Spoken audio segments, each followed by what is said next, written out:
제가 오늘 설교 제목을 주의 길을 내게 보이소서 이렇게 정했습니다.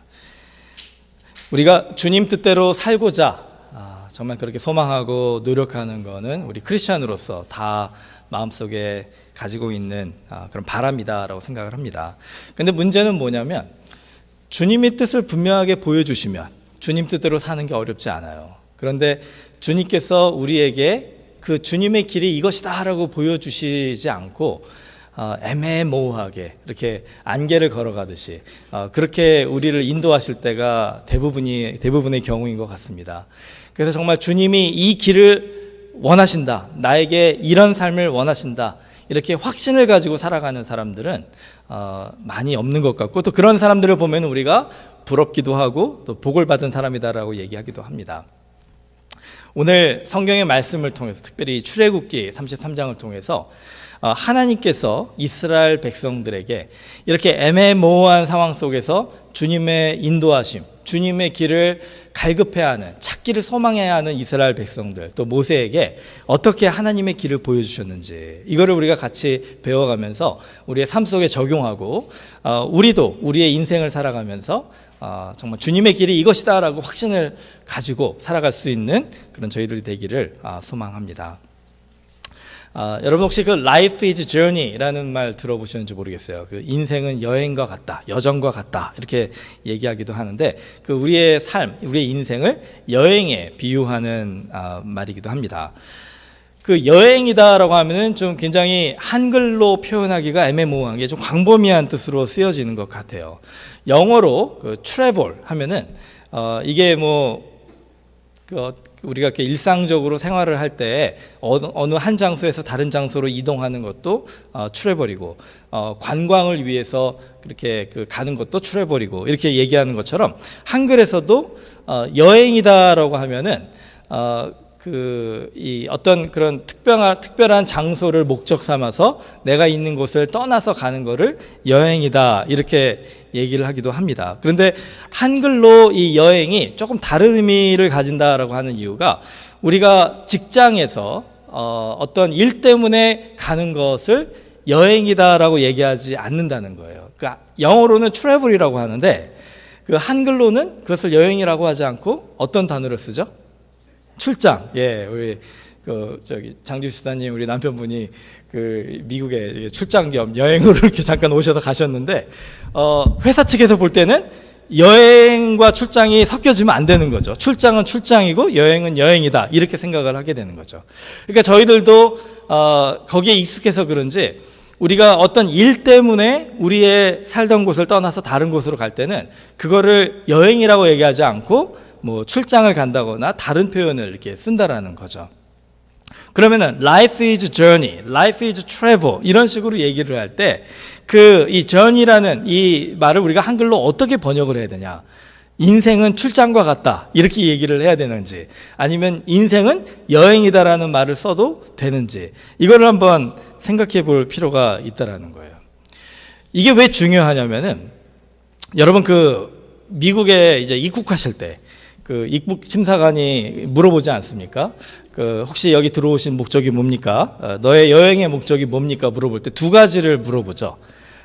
For business or for pleasure? 일을 위해서냐? 아니면 즐거움을 위해서냐? 이 두 가지를 물어보잖아요. 우리가 여기에서 우리 인생, life is journey라고 얘기를 했을 때 우리의 인생의 이 journey의 목적, 이 여행의 목적이 비즈니스를 위한 건지 아니면 플레저를 위한 건지, 우리의 어떤 목적을, 우리의 일을 성취하기 위함인지 아니면 즐거움을 위한 것인지, 이 두 가지를 한번 생각해 보고 질문해 봐야 된다는 거죠. 이것이 우리의 인생의 방향과 내용을 결정해 주기 때문에 그렇습니다. 제가 보스턴에서 이제 학교를 졸업하고 샌프란시스코에 이제 사역지가 결정이 돼가지고 이제 가족과 함께 이제 자동차를 타고 크로스 컨트리를 이제 하기로 했어요. 5일 안에 이제 샌프란시스코에 도착을 해야 돼서, 그래도 이제 이런 기회가 평생 두 번 있기는 힘들 것 같아서 요번에 가능한 한 많은 곳을 좀 여행을 하자, 가면서 그렇게 생각을 하고 계획을 세웠는데 가고 싶은 곳은 너무나 많은 거예요. 이 샌프란시스코와 보스턴 사이에. 그런데 시간이 제한이 돼 있기 때문에 저희들이 그 가고 싶은 곳들을 포기해야 되는 것을 제가 이렇게 봤습니다. 그러면서 그때 느낀 것이 무엇이냐면 만약에 이것이 여행이다라고 한다면은 제가 정말 가고 싶은 곳 중심으로 계획을 세울 텐데 이게 여행이 목적이 아니라 그 원하는 목적지, 제가 해야 되는 그 일을 이루는 그것이 목적이기 때문에 거기에 맞춰서 계획을 세우다 보니까 제가 즐거움을 위해 이 유람을 위해서 그 원하는 것들은 거의 대부분 포기해야 되는 이런 경험을 했다라는 거예요. 여러분은 어떠십니까? 우리의 인생을 얘기를 할 때 여러분은 비즈니스를 목적으로 삼는 인생을 살고 계십니까? 아니면 플레저를 목적으로 하는 인생을 살고 계십니까? 어떤 분들은 이런 얘기를 하세요. 우리의 인생의 목적은 이 플레저가 아니라 비즈니스가 되어야 된다. 얘기는 뭐냐면 이 즐거움을 위한 여행은 가끔 한 번씩 가는 거지. 진짜 우리의 그 삶 속에서 Life is journey라고 얘기할 때는 우리는 굉장히 좀 진지하게, 심각하게 어떤 목적을 이루기 위해서 우리가 인생을 살아가는 것. 이 비즈니스, 이 일을 위해서 우리가 열심히 살아가는 것이 우리 인생을 살아가는 바른 방법이다라고 얘기를 합니다. 여기에 동의하십니까? 아마 여기 계신 분들이 몇 분을 제외하고는 거의 다 동의하실 것 같아요. 예. 여러분, 우리가 솔직히 Life is journey라고 얘기할 때, 인생은 여행이라고 할 때 즐거움만을 목적으로 삼고 인생을 살아가는 삶을 살다 보면 어떻게 되죠? 대부분 삶 속에서 이제 그 원하는 일들을 이루지 못하는 경우가 많죠. 예. 우리가 정말로 원하는 그런 목적들을 이루는 인생을 살려면 즐거움을 포기하고 정말 그 일을 위해서 우리가 모든 것을 다 투자해서 노력해야지 그 인생을 제대로 살 수 있다. 이렇게 생각하고 아마 지난 한 주도 그렇게 살아오셨으리라고 생각을 합니다. 이스라엘 백성들도 그런 삶을 살았던 것 같아요. 오늘 본문에 보면은 출애굽기 33장의 이스라엘 백성들이 지금 어떤 상황이냐면은 이집트에서 그 노예 생활을 400여 년을 하다가 하나님이 기적같이 그들을 그 모세를 통해서 이 애굽의 그 노예에서 자유케 하신 거예요. 그리고서는 약속의 땅 가나안으로 그들을 인도하시겠다 하셔서 그들이 그 많은 사람들이 모세의 인도함에 따라 그 광야를 지금 여행을 하고 있는 것입니다. 그 광야의 여행의 목적은 무엇인가? 바로 약속의 땅인 가나안 땅으로 들어가는 것. 바로 그 땅을 정복해서 그들이 거기에 정착하는 것. 이게 이제 목적이 되는 거죠. 그 목적지를 향해서 이스라엘 사람들은 열심히 가기 때문에 그들이 살아가면서 그 광야에서의 여러 가지 불편함들, 배고픔, 추위, 그리고 하고 싶은 일들을 하지 못하는 것, 이런 것들을 다 우리가 감수하고 희생하고 목적지를 향해서 우리가 열심히 나아가자, 이런 마음으로 지금 한 걸음 한 걸음 하루하루 지금 이스라엘 백성들이 여행을 하고 있는 거예요. 자, 그런데 문제는 뭐냐면은 그 이스라엘 백성들이 그렇게 가다가 중간중간에 마음이 흔들리기 시작했다는 겁니다. 목적지를 향해서 가다가 지친 거예요. 그래서 잠시 travel for pleasure로 한번 해보자. 우리가 좀 즐거움도 누리면서 한번 여행을 해보자라는 마음이 들어서 어떻게 했냐면 자기들을 만족시켜 줄 수 있는 즐거움을 찾게 됩니다. 그래서 항상 하나님이 주신 만나를 먹다가 그게 지겨운 거예요. 그래서 고기를 좀 달라고 기도를 하기 시작하고, 하나님께서 그 필요에 따라서 주시는 물이 있는데 때로는 그 물을 주시지 않아서 목이 마를 때 그거를 참지 못하고 인내하지 못하고 나 목이 마르다면서 막 불평하고 원망하고, 밤에는 춥다고 불평하고 낮에는 덥다고 불평하고, 이렇게 막 그 자기의 만족, 이 플레저를 자꾸 추구하다 보니까 이스라엘 백성들의 입술에는 늘 원망과 불평과 다른 사람들과의 비교, 다른 민족들과의 비교, 애굽에서의 삶 속에서의 그 과거의 비교, 이런 것들로 가득 차다 보니까 결국에는 하나님조차도 그들이 불평하게 되고 또 하나님을 예배하지 않는, 하나님께 등을 돌리는 그런 이스라엘 백성들이 돼버린 겁니다. 그래서 하나님께서 이스라엘 백성들을 꾸중하시고 책망하시고 그들에게 경고하시는 거예요. 내가 너희와 더 이상 이 여행에 함께하지 않겠다. 모세의 입장에서 볼 때는 이건 충격적인 얘기였습니다. 왜냐하면 모세는요, 하나님이 함께 가시겠다라고 약속해서 애굽에 가서 그 어려운 일들을 믿음으로 감당했는데, 이 광야에서의 여행 속에서 하나님이 함께하지 않으시겠다고 하니까 모세가 당황하게 된 거예요. 출애굽기 33장 15절 말씀에 보면 모세가 여호와께 아뢰되 주께서 친히 가지 아니하시려거든 우리를 이곳에서 올려 보내지 마옵소서라고 얘기를 합니다. 얘기는 뭐냐면, 하나님, 이 광야의 지금 이 여행의 과정 속에서 우리의 목적지, 우리가 이루어야 될 비즈니스는 가나안 땅에 도착하는 거지만 주님이 우리와 함께 가지 않으신다면 그 목적지에 도착하는 게 우리한테는 아무 의미가 없습니다. 이렇게 지금 얘기하는 거예요. 차라리 저는 주님이 계신 이 광야에서 주님과 함께 있겠습니다. 이 여행을 중단하겠습니다. 이렇게 지금 얘기하는 겁니다. 여러분, 이 모세의 이 이야기에 담겨진 마음의 표현이 무엇이냐? 바로 모세에게는 광야 여행의 목적이 가나안이 아니라, 가나안에 도착하는 것이 아니라 하나님과의 동행이었다라는 거예요. 저를 좀 따라해 주세요. 모세의 여행의 목적은 하나님과의 동행이었습니다. 그렇기 때문에 하나님과 동행하지 않는다면 그 목적지에 도착하는 것은 아무 의미가 없다, 이렇게 얘기할 수가 있는 것이죠. 여러분이 모세의 기도는 우리에게 큰 도전이 됩니다. 오늘 우리에게 이 입국 심사관이 물어보는 것처럼 우리의 여행의 목적이 무엇입니까? For business or for pleasure? 이렇게 물어볼 때 우리는 어떻게 대답을 할까? 만약에 우리가 비즈니스다라고 얘기를 한다면 우리가 생각하는 그 이루고자 하는 그 일의 내용은 무엇인가? 한번 생각해 보세요. 우리의 가나안 땅은 무엇일까? 지금 우리가 광야의 여행을 하고 있다면요, 우리가 최종적으로 이 광야 여행을 마친 후에 도착하고 싶은 곳은 어디입니까? 사람마다 다 다르겠죠. 각자 다 다른 도착 지점을 가지고 있을 거예요. 그렇기 때문에 우리가 1년 후에, 5년 후에, 10년 후에 우리가 도착하고자 하는 그 여행의 목적지를 꿈을 꾸고 그것을 바라보면서 소망하면서 오늘 하루를 열심히 살아가는 거 아닙니까? 저희 교회도 1년 후에, 5년 후에, 10년 후에, 앞으로 40년 후에 우리 교회가 어떤 목적지에 도착할까? 우리 교회가 어떤 모습을 가지고 있을까를 우리가 꿈꾸는 것, 이게 우리의 비즈니스가 될 수도 있는 거예요.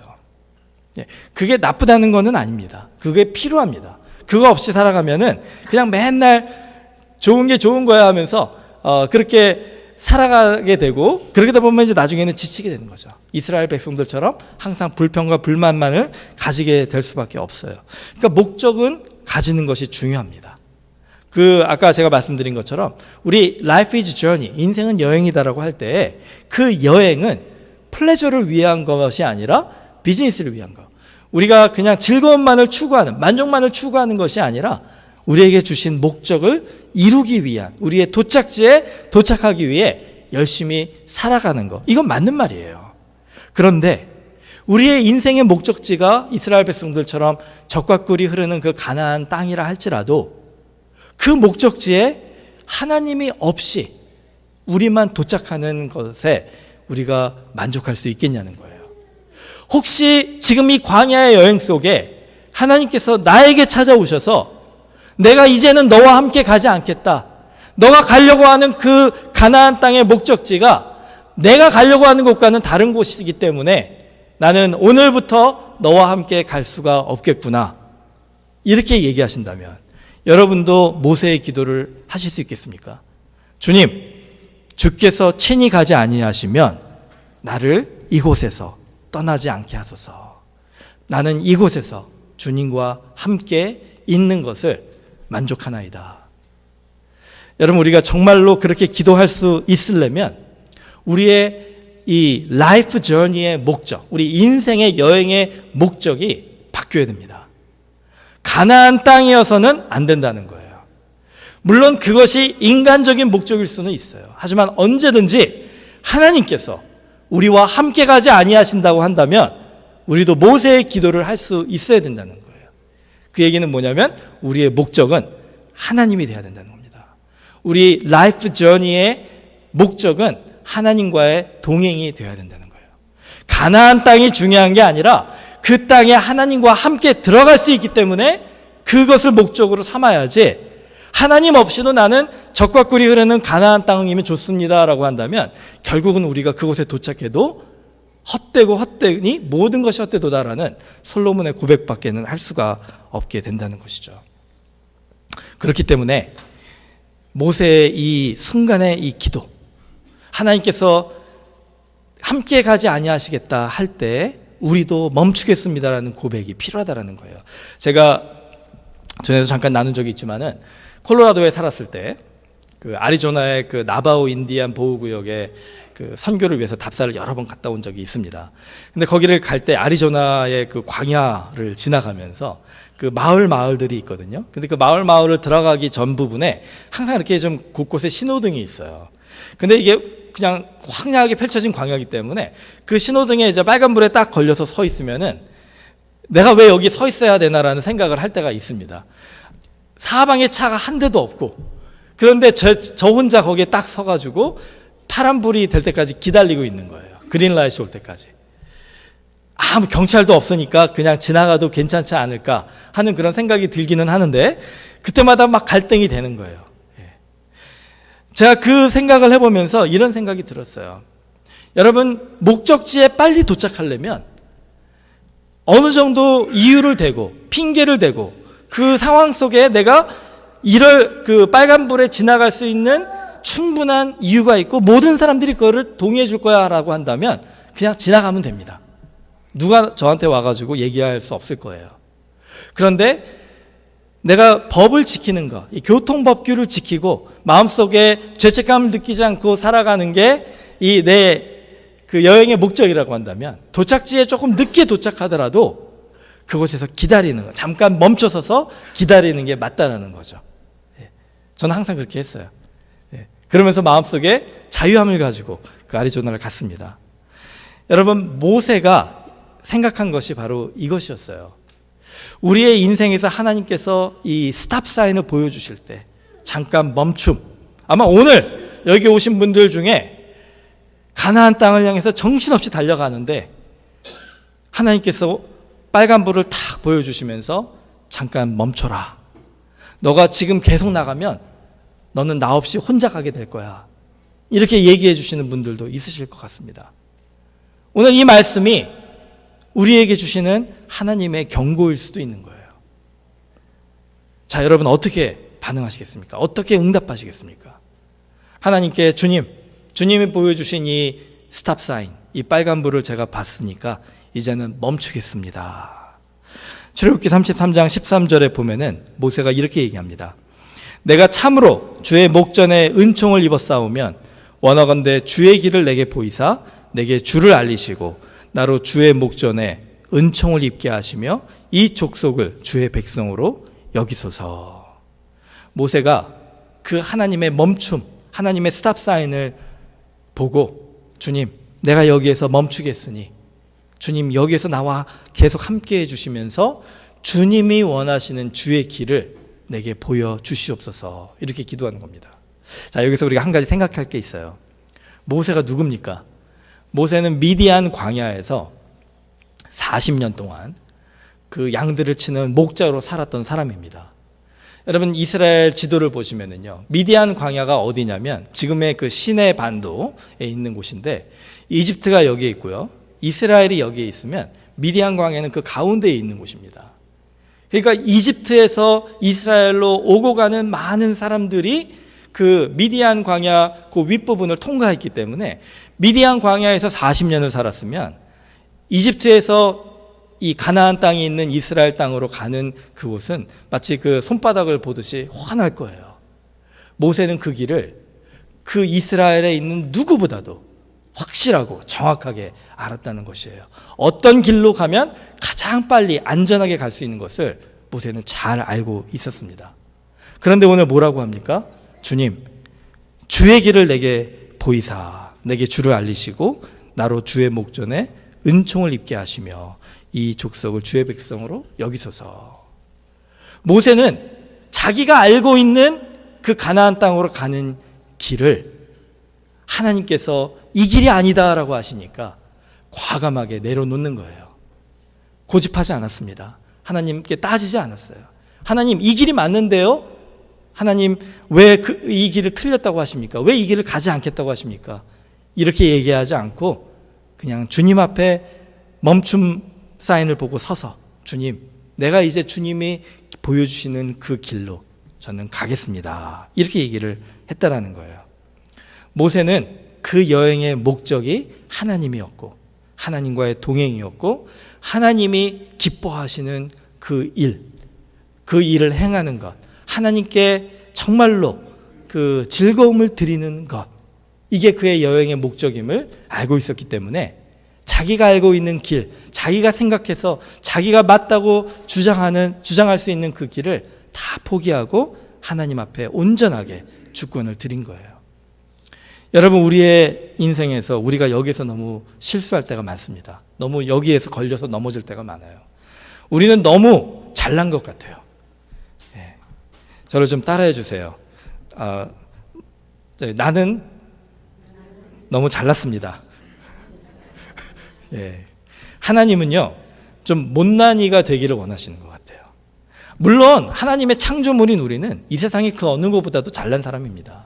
하지만 하나님 앞에는, 우리를 만들어주신 하나님 앞에는 우리가 좀 못난이가 돼도 되지 않겠습니까? 하나님이 원하시는 그 길이 내 앞에 보여질 때, 하나님, 이 길을 저도 가겠습니다 하고 주님을 기쁘시게 해드리기 위해서 나의 이 고집과 나의 주장과 나의 계획을 내려놓을 수 있는 이 못난이의 마음, 이걸 하나님은 기뻐하신다는 거예요. 그러면서 모세가 이렇게 얘기를 합니다. 출애굽기 33장 18절에 보면, 모세가 이르되 원하건대 주의 영광을 내게 보이소서. 모세가 그 주님, 나에게 그 길을 보여주소서 하는 그 마음에 담겨진 두 번째 그 표현은 바로 이건 것 같아요. 모세의 관심은 가나안 땅에서 누릴 수 있는 그 이 물질적인 축복, 그 정신적인 안정, 뭐 이런 것이 아니라 하나님의 영광이었다는 거예요. 저를 좀 따라해 주세요. 모세의 관심은 하나님의 영광이었습니다. 여러분의 관심도 하나님의 영광입니까? 여러분의 관심이 혹시 가나안 땅, 젖과 꿀이 흐르는 그 가나안 땅은 혹시 아닙니까? 내가 열심히 살아가는 이유가 무엇이냐 물어봤을 때, 내 인생의 전의에 결국 도착 지점이 어디냐 물어봤을 때, 내가 대답할 수 있는 그 많은 것들이 정말 내가 생각하는, 꿈꾸는 그 축복의 그런 그 장소들이고, 그런 소유물들이고, 그런 성취들이라면은 우리가 다시 한번 우리의 인생의 목적을 돌아봐야 된다는 겁니다. 모세는요, 하나님의 영광을 위해서는 다른 모든 것들을 다 희생할 수 있다라는 마음을 가지고 있었던 것 같아요. 가나안 땅의 젖과 꿀이 흐르는 그 축복을 하나님이 약속해 주셨기 때문에 그게 중요합니다. 그걸 누릴 수 있으면 너무나도 큰 행복이에요. 하지만 그것이 하나님의 영광보다 더 중요하지 않다라는 것, 이거를 인정하는 것이 모세의 믿음의 기초였다라는 거예요. 그 신앙 고백서인 소요리 문답의 첫 번째 질문이 이겁니다. What is the chief end of man? 사람의 제일 되는 목적이 무엇입니까? 그 대답이 이래요. Man's chief end is to glorify God and to enjoy Him forever. 사람의 제일 되는 목적은 하나님을 영화롭게 하는 것과 영원토록 그를 즐거워하는 것이다. 우리 다 같이 한번 해볼까요? 사람의 제일 되는 목적은, 아니요, 다시. 나의 제일 되는 목적은 하나님을 영화롭게 하는 것과 영원토록 그를 즐거워하는 것입니다. 그렇습니다. 내 인생의 여행의 제일 되는 목적은 하나님을 영화롭게 하는 것, 하나님의 영광이라는 거예요. 하나님이 나에게 젖과 꿀이 흐르는 축복을 주셨습니까? 하나님께 영광을 돌리세요. 하나님 없이 그게 가능했겠습니까? 하나님 없이 내가 잘나서 가능했다고 잠시 착각할 수는 있어요. 인간이니까. 하지만 그런 마음이 잠시 스쳐 지나갈 때 바로 마음을 바로 잡으셔야 되는 거예요. 아니다. 이 젖과 꿀이 흐르는 하나님의 축복은 하나님의 영광에서 오는 것이다. 하나님에게서 오는 것이다. 그리고서는 순간순간 하나님께 영광을 돌리는 거예요. 나의 관심이 하나님께 영광을 돌리는 것이라면 나에게 주신 재능, 나에게 주신 그 환경, 나에게 주신 모든 그런 물질적인 축복, 시간적인 축복, 그 모든 것들이 다 하나님의 영광을 위해서 쓰여질 수 있도록 내가 노력하는 삶, 그런 삶이 바로 우리의 인생의 가장 복된 삶이다라고 얘기하는 것입니다. 그런 삶을 사는 사람들은 어떻게 돼요? 하나님이 즐거워하시고 하나님이 기뻐하시면 그 하나님의 기쁨, 하나님의 영광을 우리가 인조이한다, 즐거워한다라고 얘기를 하고 있어요.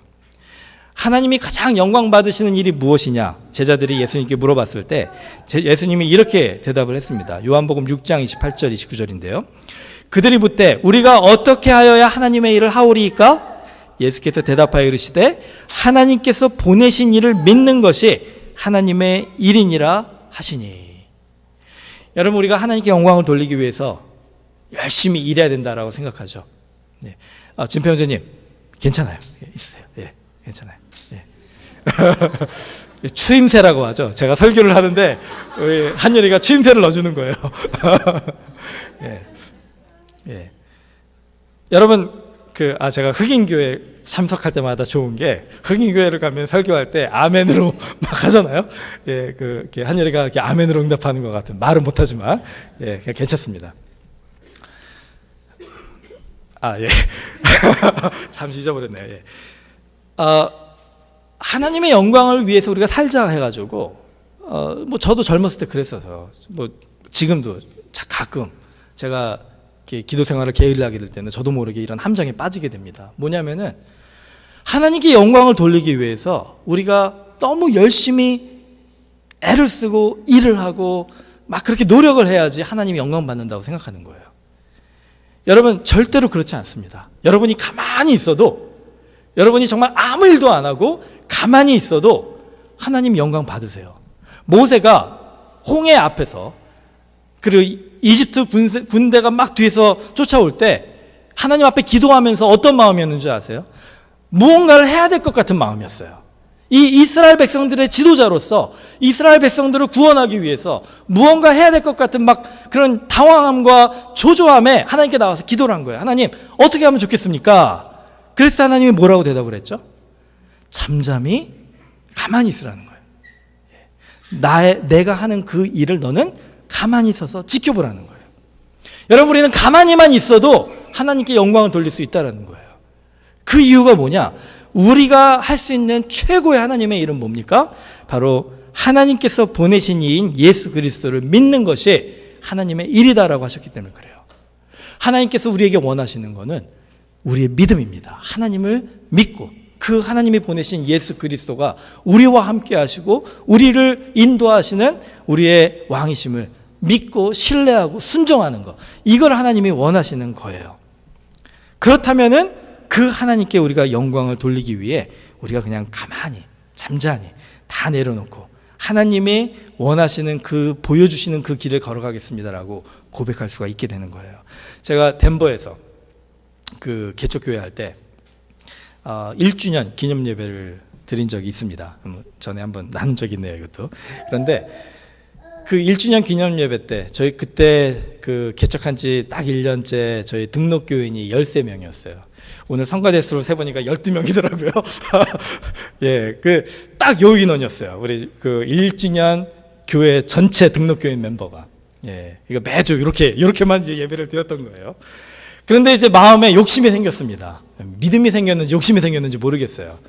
1주년 기념 예배 때 우리가 정말로 좋은 강사님을 모시고 1주년 기념 축하 예배를 좀 드렸으면 좋겠다. 그래가지고 웹사이트를 보면서 A급 강사님들, 그 아주 그냥 그 훌륭하신 목사님들, 또 간증을 이렇게 은혜롭게 해주시는 그런 선교사님들이나 이런 분들을 쫙 찾아봤는데, 사랑의 왕진 가방이라는 책을 쓰신 그 박세록 장로님 그 기사를 보게 됐습니다. 뭐 그분은 원체 유명하신 분이라 가지고 뭐 한 1000명 이상 되는 큰 교회들만 이렇게 간증 다니시고, 또 선교 후원금을 모으셔 가지고 북한에 그 북한과 중국의 그 병원 사역, 그 복지 사역을 하면서 그 배고프고 힘들어하는 그 아이들과 아픈 그 북한 주민들과 그 연변 지역에 있는 사람들을 돕는 일을 하셨던 거예요.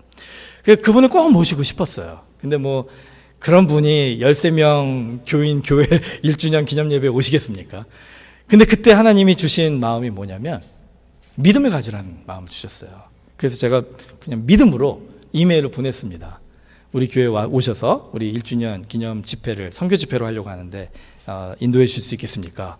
저는 그냥 안 될 거라고 생각했는데 며칠 만에 응답이 왔는데 기꺼이 와주시겠다는 겁니다.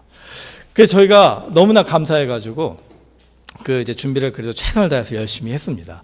막 광고도 열심히 하고.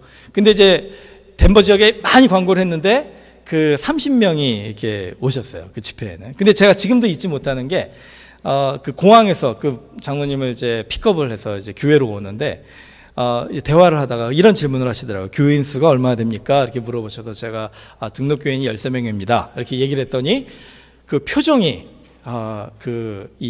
당황하고 어이없어하는 그런 표정 있잖아요. 그거를 감추시려고 하는 그 표정의 노력이 지금도 잊혀지지가 않아요. 근데 이제 참 죄송한 마음이 들기는 했지만 그래도 우리 하나님의 교회 인원수가 무슨 문제가 있습니까? 저는 그런 마음으로 모셨고 또 그렇게 모시고 오면서 그렇게 생각해 주시라고 생각했어요. 근데 아니나 다를까 진짜로 오셨는데 이제 다 오셔가지고 한 30명 정도 이렇게 앉아있는 그 예배 자리에서 마치 300명을 앞에 놓고 집회하시는 것처럼 열정을 내, 시간을 막 초월하시면서 그 예정된 시간보다 훨씬 더 늦게 그렇게 많은 간증과 하나님의 말씀을 선포를 해주셨어요. 첫날 집회가 끝나고 두 번째 날 저희가 원체 돈이 없어가지고 식사 대접을 할 수 있는 사람이 많이 없었습니다. 저희 교회 교인들이 다 유학생, 뭐 탈북자 부부도 있었고, 뭐 저희도 뭐 여유가 없었고, 그러니까 정 안 돼가지고 서브웨이 샌드위치를 사가지고 그 예배 준비하는 교인들과 함께 이렇게 반씩 이렇게 잘라가지고 나눠서 강사님을 대접을 했어요. 그 교회 친교실에서. 그러니까 이제 그분이 좀 어이가 없으셨겠죠. 그때는 좀 죄송하더라고요. 근데 이제 마지막 날 집회를 마치시고 이제 그 다음 날 이제 공항에서 제가 그래도 저희 교인들이 정말로 어려운 가운데 정성스럽게 모은 그 사례 강사비를 이제 드렸어요. 그랬더니 비행기표까지 포함해가지고. 근데 이제 그거를 저한테 다시 이렇게 주시면서 이게 선교하는 마음으로 다시 이렇게 교회 헌금하시겠다고 하시면서 그 커피숍에서 진지하게 1시간 정도 저에게 그 위로와 격려의 말씀을 주시는데 그때 참 이런 생각이 들었습니다. 그분은 솔직히 말해서 제가 만약에 박세록 장로님이었다면은 속았다 생각하실 수 있을 것 같아요. 그 당시에 저희 교회 웹사이트가 지금 저희 교회 웹사이트처럼 굉장히 아주 잘 돼 있었거든요. 교회 이름이 덴버 한인교회였거든요. 그러니까 아마 그분 생각에는 덴버에서 큰 교회 중에 하나였다고 생각을 했던 것 같아요. 근데 오셔서 보니까 이렇게 작은 교회, 만약에 그 주말에 그 다른 교회를 큰 교회를 가셨다면은 더 많은 선교 헌금을 모아서 북한과 중국의 선교를 위해서 쓰셨을 텐데 저희 교회 오셔가지고 완전 손해보는 그런 한 주 아니었습니까? 그런데 그 장로님의 그 말씀 속에는 그것이 손해가 아니라 오히려 그 집회를 통해서 큰 그 도전과 그 하나님의 그 위로와 하나님의 그 새로운 그 뭐랄까요, 그 장로님을 헌신케 하시는 그런 은혜를 받으셨다고 이렇게 얘기를 해주시는, 그냥 빈말이 아니라 진심이 담긴 그 말을 이렇게 해주시고 떠나는 거예요. 그래서 제가 그 뒷모습을 보면서 막 눈물이 핑 돌았다. 그러니까 지금도 그게 거의 10년, 딱 한 9년 전이네요. 근데 지금도 그 장면이 잊혀지지가 않아요. 그 덴버 공항 2층에, 우리 권사님 아시겠네요. 덴버 공항 2층에서 그 2층에 있는 그 커피숍에서 그 커피를 마시고 그 시큐리티로 가려면 이제 엘리베이터를 타고 에스컬레이터를 타고 내려가야 되거든요.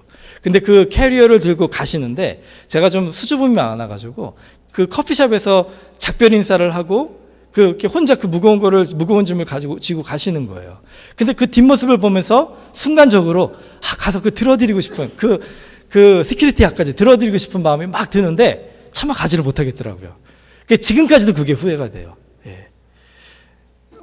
지금 아직도 살아계시는데 나중에 기회가 되면은 제가 이제 중국에 가가지고 그 심양 지역인데 그 단동이라는 곳인데 가서 이게 간증을 좀 한번 하면서 오히려 그 박 장로님을 좀 위로해드리고 싶은, 나중에 저희가 좀 우리 기회가 되면은 우리 교회 안에 우리 선교팀을 좀 만들어서 우리 그 북한 선교를 위해서 좀 같이 우리 단기 선교를 좀 갔으면 좋겠습니다. 자, 제가 거기에서 배운 교훈은 뭐냐면, 여러분, 우리가 살아가면서 우리의 이 가나안 땅을 위해서 열심히 살아가는 거 좋아요. 그런데 하나님께서 멈추라 할 때 멈춘 게 손해라고 생각하지 않으셨으면 좋겠습니다. 하나님께서 돌아가라 하는 그 길을 보여주셨을 때 그것을 돌아가는 게 손해가 아니라고 생각하셨으면 좋겠어요.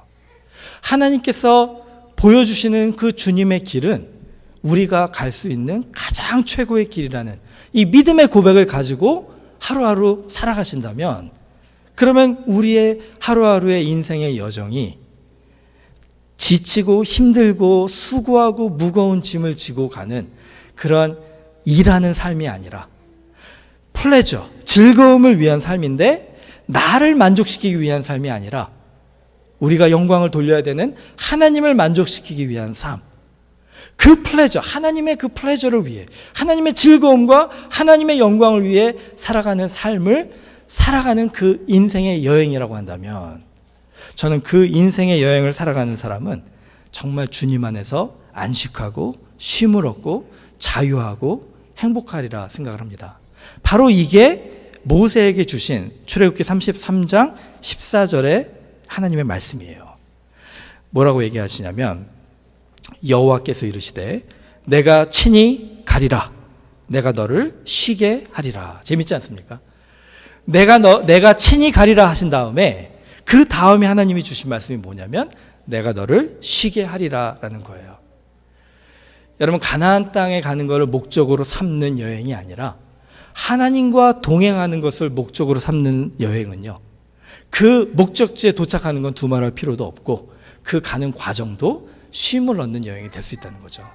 그 가는 여행도 즐거움의 여행이 될 수 있습니다. 자, 오늘 제가 여러분에게 다시 한번 여쭤보겠습니다. 여러분의 여행의 목적은 무엇입니까?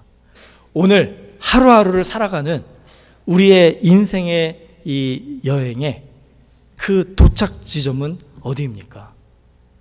한번 내 인생에 잠깐 빨간 이 스탑 사인이 있다라고 생각하고, 하나님이 잠깐 멈춘 사인을 주셨다고 생각하고, 오늘 이 순간에 잠깐 멈춰서 한번 둘러보시기 바랍니다. 그냥 앞으로 전진하면서 앞으로 살았던 내 인생을 잠깐 멈춰서고 한번 돌아보세요. 여러분 주변에 지금 하나님이 보이십니까? 여러분과 함께 지금 이 인생의 길을 걸어가고 계시는 하나님이 지금 보이시냐는 거예요. 혹시 그냥 나 혼자 외롭게 서 있는 그 모습만 보이신다면 지금 우리가 진지하게 모세의 기도를 해야 됩니다. 주님이 가시지 않으시면은 나도 여기에 멈춰 있겠습니다. 주님이 나와 함께 가실 때까지 내가 한 걸음도 움직이지 않겠습니다. 이런 기도로 하나님 앞에 매달릴 때 하나님이 오늘 이 시간에 우리에게 음성으로 들려주실 거예요. 내가 친히 가리라.